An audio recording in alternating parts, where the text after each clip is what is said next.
Alors ce qu'il faut faire, c'est ce que Abishai. Je veux que quelqu'un nomme son bébé ainsi. J'aurais aimé nommer l'un de mes enfants Abishai. C'est un beau prénom, vraiment. Il signifie père d'un cadeau. Et ce que je voulais que la Bible dise, quand je sens que l'ennemi se rapproche de moi, que je suis fatigué, que je suis épuisé, que je n'ai plus d'idées, et quand j'en ai assez des gens, je veux qu'il m'envoie un ange. Dieu n'a pas envoyé un ange pour sauver David. Il a envoyé Abishai.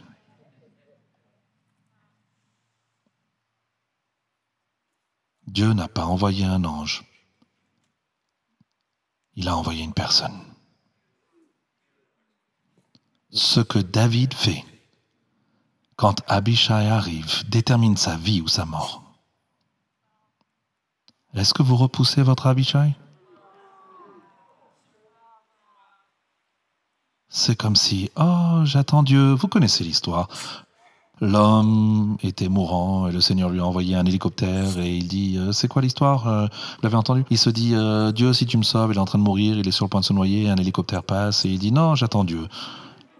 Un bateau passe, j'attends Dieu. Un jet ski passe, j'attends Dieu. Il meurt, arrive au paradis. Et il dit, Seigneur, je t'ai attendu. Et il répond, je t'ai envoyé un hélicoptère, un bateau et un jet ski. Je t'ai envoyé Abishai. Vous savez ce que vous faites? On revient toujours à l'époque où l'on n'avait pas d'aide.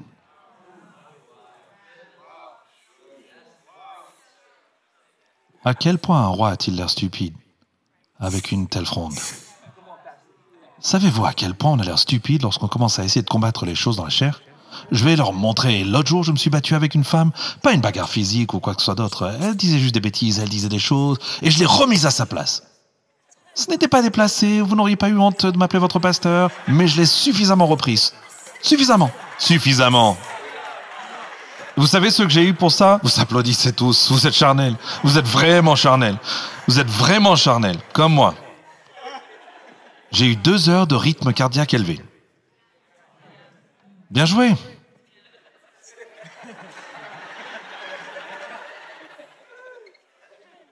Je n'ai pas eu de chèque, de royalties. Je n'ai même pas eu la ceinture. Rien du tout. Rien. Pas de médaille, rien. Mais c'est ce que j'ai l'habitude de faire. C'est ce que j'ai l'habitude de faire. Revenu aux vieilles habitudes. Et dans certains cas, ça a bien fonctionné pour moi. Dans certains cas, c'est ce que j'ai dû faire, mais ce n'est pas toujours le cas. Dans certains cas, vous avez dû vous débrouiller tout seul, mais peut-être que vous n'avez pas besoin de le faire maintenant. Peut-être que Dieu a quelqu'un qui porte le don du Père. Abishai. Abishai. Priez dans les 7 jours à venir, Dieu rend-moi conscient de l'existence d'Abishai, de l'aide que tu as envoyée dans ma vie. Priez et voyez ce qui se passe. Prenez des cartes, 2 ou 3 cartes, et écrivez des notes à la main aux personnes qui ont été un Abishai pour vous dans une saison. Au moment où David aurait dû mourir, Abishai entre en scène. Et Abishai dit, non, non, non, non, non, nous ne pouvons pas laisser la lumière s'éteindre. David est le symbole du pays. C'est lui qui garde l'alliance pour Israël. C'est lui que Dieu a donné. Il protégeait leur lumière. Protégez-vous votre lumière? Il a dit, tu ne peux plus, affiche le verset 17, tu ne peux plus aller au combat comme ça.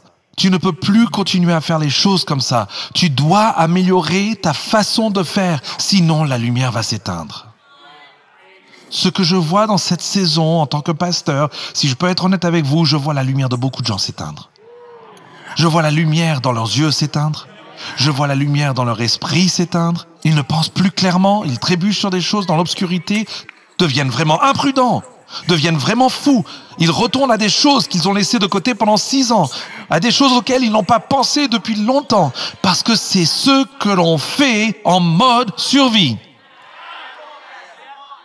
Mais vous êtes dans une saison différente maintenant. Vous avez maintenant Abishai.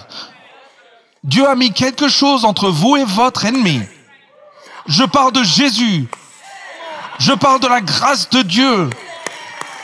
Parce qu'alors que je priais pour ceux qui sont seuls, Dieu a dit, s'ils n'ont pas d'Abishai humain, je serai leur Abishai. Je me tiendrai entre eux et la peste, l'épée et la dépression. Je me tiendrai entre vous et les ténèbres. Cessez de repousser Abishai au loin. J'attends Dieu. Non, Dieu vous a donné de l'aide sous la forme d'êtres humains. Et si vous repoussez les gens comme vous le faites habituellement, vous mourrez des mains d'un géant qui se trouve sous vos pieds.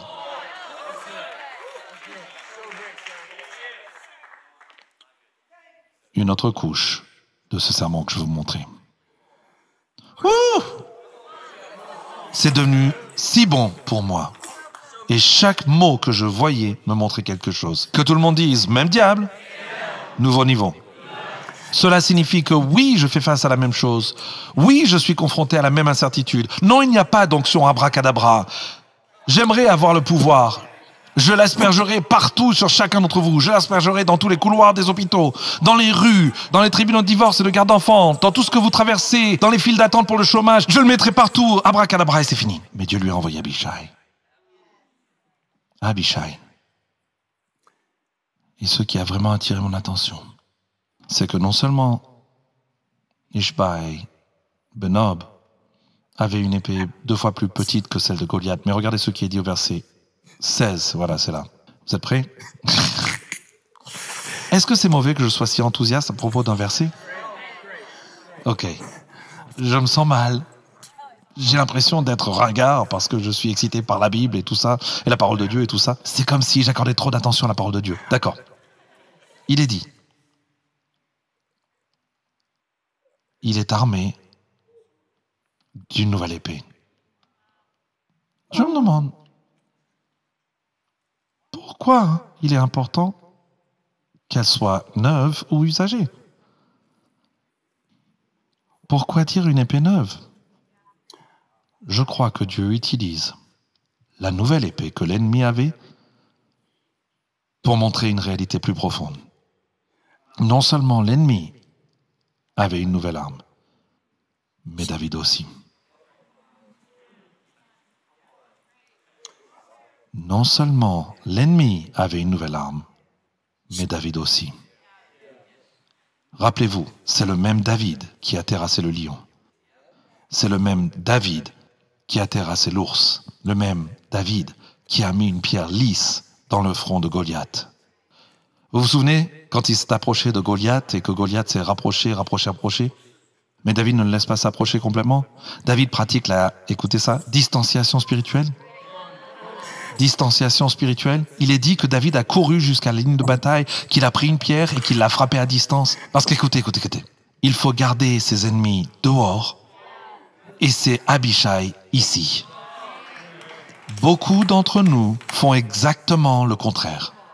Nous amenons nos ennemis ici et nous gardons nos Abishai là-bas. Alors ce qu'on va faire, c'est de passer 5 heures sur Facebook à avoir des batailles imaginaires avec des gens que nous ne connaissons pas et que nous n'aimerions pas connaître.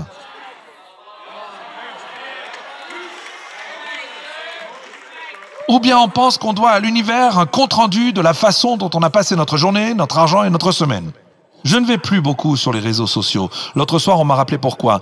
Quelqu'un dans notre famille, on avait un dîner le vendredi soir. On a eu une semaine très très occupée et fructueuse la semaine dernière. J'ai hâte de partager ce que nous avons créé. C'est incroyable, c'est l'une des choses que j'ai le plus aimé et j'ai hâte de le partager avec vous. Mais juste après cela, alors que j'essayais de me reposer, quelqu'un dans notre famille dit « Oh, quelqu'un dit quelque chose de mal à propos de l'église sur les réseaux sociaux, nanana. » Et j'ai remarqué qu'à ce moment-là, j'avais une décision à prendre.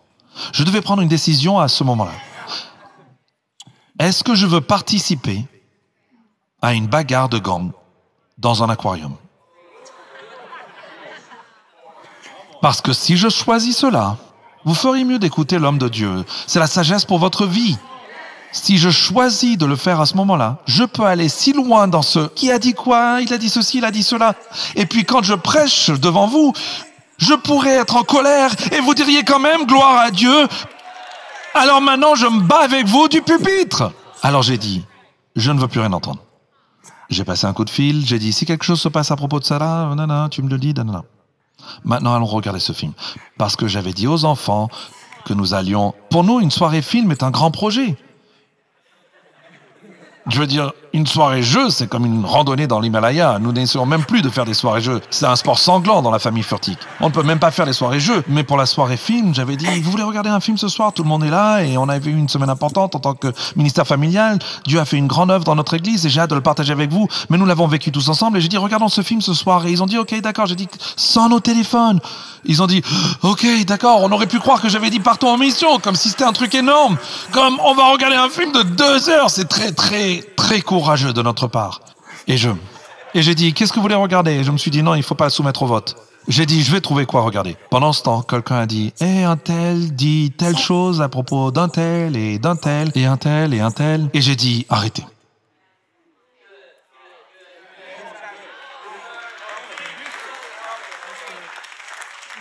Ils n'ont pas le droit de venir à ma soirée film. Hein? Vous comprenez? Ils n'ont pas d'espace gratuit dans le cinéma de ma tête. S'ils veulent un billet, ils doivent l'acheter. Non, non, juste là. Vous n'entrez pas par la porte d'entrée. Alors, et vous? Parce que je rencontre beaucoup de gens qui laissent entrer toutes ces voix. Entrez, et vous mourrez entre les mains d'Ish. En repoussant, au loin, le don du Père. C'est compliqué. Ce n'est pas facile. David est arrivé jusqu'ici en se battant. Mais pour rester en vie, ces mêmes Philistins terribles, ces mêmes habitudes, ces mêmes 15, ça, encore? Vraiment? Donc Dieu a dit, c'est le même diable. Mais je veux que vous le combattez à un nouveau niveau. Si vous ne prenez pas de la hauteur du point de vue de Dieu, si vous ne le cherchez pas, si vous n'êtes pas avec lui, pour commencer votre journée différemment, pour la finir différemment, avec des ajustements, vous vous promènerez avec un lance-pierre alors que vous êtes censé porter une armure. Le Seigneur a dit, dépose l'épée, mets l'armure. Dites-le avec moi, dépose l'épée, revêt l'armure.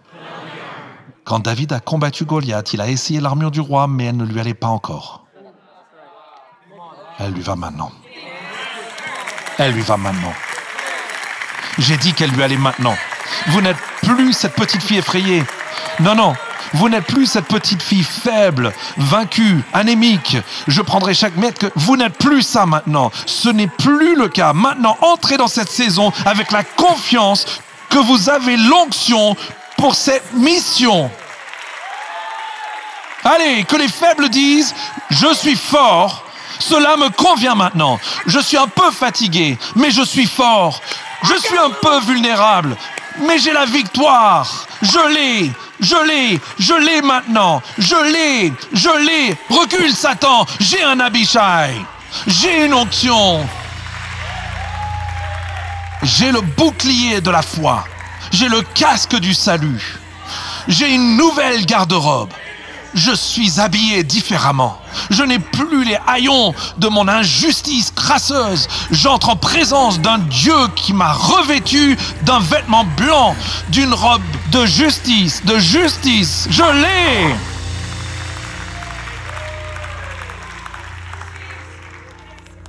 Même David, nouvelle épée. Même David, nouvelle épée. Le même vous, une nouvelle altitude. Le même vous, nouvelle concentration. Même diable, même insécurité, même problème. Même problème. Nouvelle passion. Je veux que vous protégiez votre lumière cette semaine. Je veux que vous suiviez le conseil d'Abishai. Vous vous souvenez la question que vous m'avez posée l'autre jour lors de l'appel du pasteur du campus? Que se passe-t-il quand on voit des gens très forts tomber? Je pense qu'ils ne suivent pas le conseil d'Abishai. Ils continuent encore et encore à mener les mauvaises batailles et à repousser les bonnes personnes. C'est du moins ce que j'ai remarqué. Je vous ai dit que je vous répondrai, et c'est ma réponse. C'est la réponse de Dieu. Repoussez-vous Abishai? Abishai n'était pas un ange.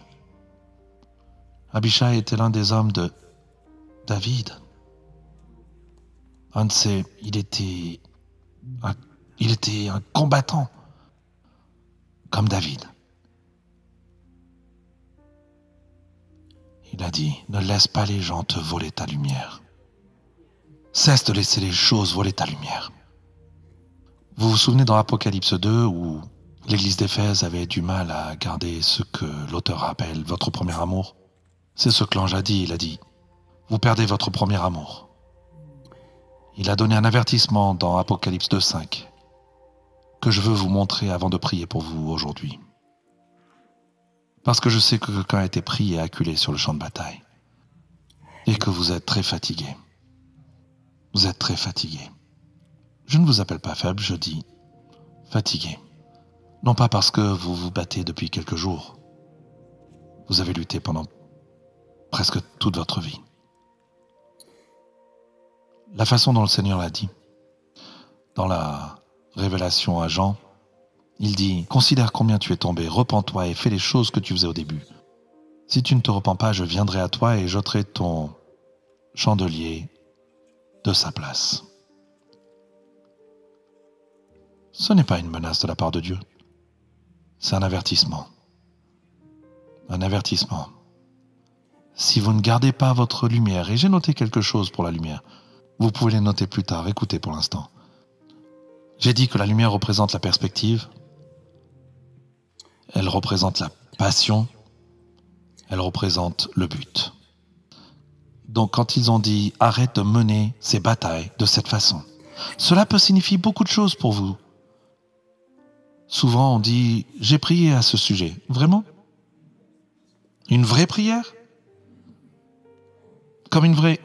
Il ne s'agit pas de jouer tous les pires scénarios possibles dans votre imagination et d'appeler cela une prière parce que vous avez dit « cher Seigneur » quand vous avez commencé. Mais est-ce que vous avez vraiment dit « Dieu », je veux dire, j'arrivais aujourd'hui pour prêcher et le Seigneur m'a dit « ce message est bien, mais tu ne m'as pas demandé grand-chose à ce sujet. » J'ai dit « d'accord, allons-y, Saint-Esprit. » J'ai eu l'impression qu'Abishai était entré dans la pièce. Comme tu as besoin d'aide, non? Quand on revient à ça, quand on revient à... Ce n'était pas un problème avec David. Ce n'est pas qu'il était une mauvaise personne. C'est juste que s'il continuait à se battre, pas à distance, mais de la manière dont il se battait, la lumière allait s'éteindre. Avez-vous perdu votre perspective? Avez-vous perdu votre lumière? Il a dit, repentez-vous, montez plus haut, changez de niveau, repentez-vous. Le voyez-vous dans le texte? Repentez-vous. Réfléchissez à votre chute. Considérez que vous avez amené vos ennemis trop proches et maintenu vos Abishai à une distance. Et je ramènerai votre lumière. Je vous aiderai à retrouver une vision claire. Vous saurez quoi faire en cette saison, vous saurez quoi faire. Je vous donnerai une porte ouverte sur la façon de reconquérir le cœur de votre enfant. Je vous donnerai une porte ouverte sur la façon de regagner le cœur de votre femme. Je vous ouvrirai une porte sur la façon de vous établir en tant que leader. Je vous montrerai comment occuper votre temps puisque vous aurez beaucoup de temps libre. Je vous montrerai comment vous réinventer pour une nouvelle carrière puisque des choses se produisent qui échappent à votre contrôle. Je vous rendrai votre lumière. C'est ce que Dieu veut. Mais pas si vous continuez à vous battre au mauvais niveau. Même diable? Nouveau niveau. Shalom, j'espère que vous avez aimé cette vidéo. Abonnez-vous pour ne pas rater nos programmes. Merci de faire partie de notre famille TBN. Que Dieu vous bénisse. Shalom de Jérusalem.